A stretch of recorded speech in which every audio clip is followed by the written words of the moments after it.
update for you. A couple of weeks ago, we covered closely the story of a little agency, an independent nonprofit in Washington called the Institute of Peace. The so-called Doge outfit, run by President Trump's top campaign donor, literally forced their way into this agency in an operation that reportedly involved the FBI, the State Department's Diplomatic Security Service, and a private security firm.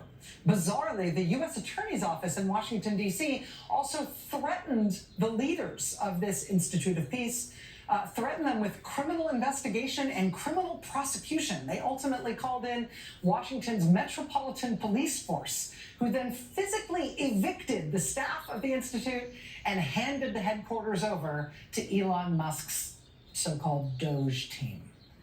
That is how they got inside. Well, now, new developments. Late Friday night, these people working for Trump's campaign donor, Elon Musk, they tried to fire basically all of the employees of this institute. 200 or 300 people all fired in the wee hours on Friday night.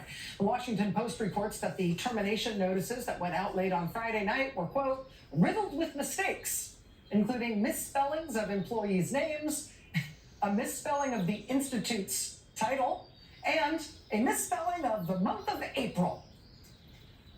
I mean, February maybe, but they can't spell April? And they're in charge of destroying the American government? Can't our cartoonish villains at least be grown-ups?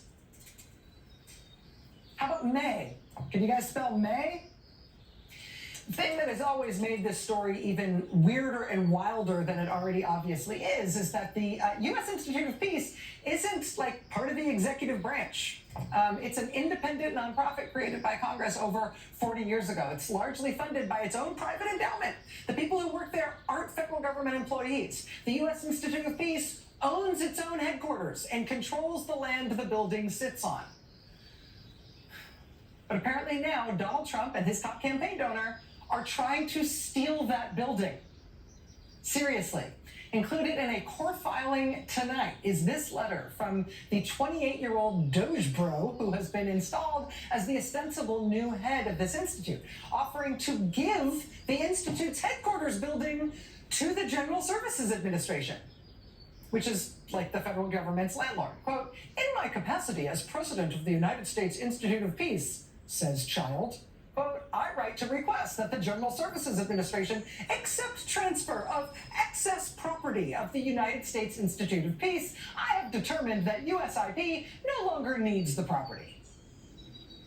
The Institute's ousted leaders have asked a federal judge today to stop Doge and the Trump administration from stealing their building.